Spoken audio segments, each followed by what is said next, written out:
आज एक कहानी सुनाता हूँ। ये कहानी किसी विवाद की नहीं है।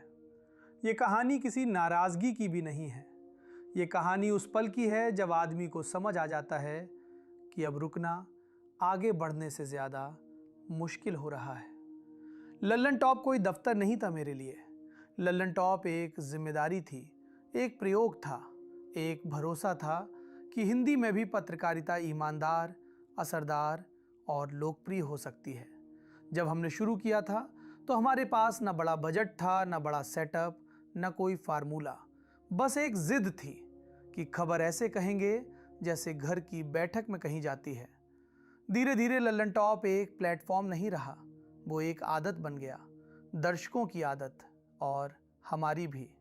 लेकिन जिंदगी यही सिखाती है, हर रिश्ता हमेशा चलने के लिए नहीं होता। कुछ रिश्ते आपको तैयार करने के लिए होते हैं। समझने वाले समझ गए होंगे, ये फैसला किसी एक दिन में नहीं हुआ। ये फैसला कई चुप दिनों में पका, कई रातों में जब काम ठीक चल रहा था पर मन नहीं चल रहा था। कई लोग पूछेंगे, सब ठीक था फिर छोड़ क्यों दिया? तो जवाब सीधा है, कभी कभी सब ठीक होना ही सबसे बड़ा सवाल बन जाता है। मैं ये नहीं कह रहा कि लल्लन टॉप गलत था, मैं ये भी नहीं कह रहा कि मैं सही था।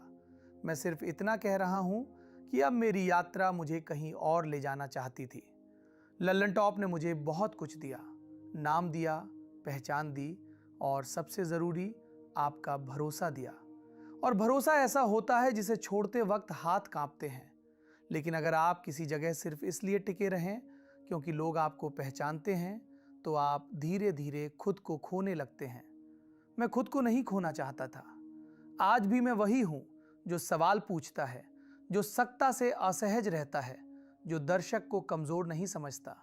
बस मंच बदलेगा, आवाज वही रहेगी, नीयत वही रहेगी।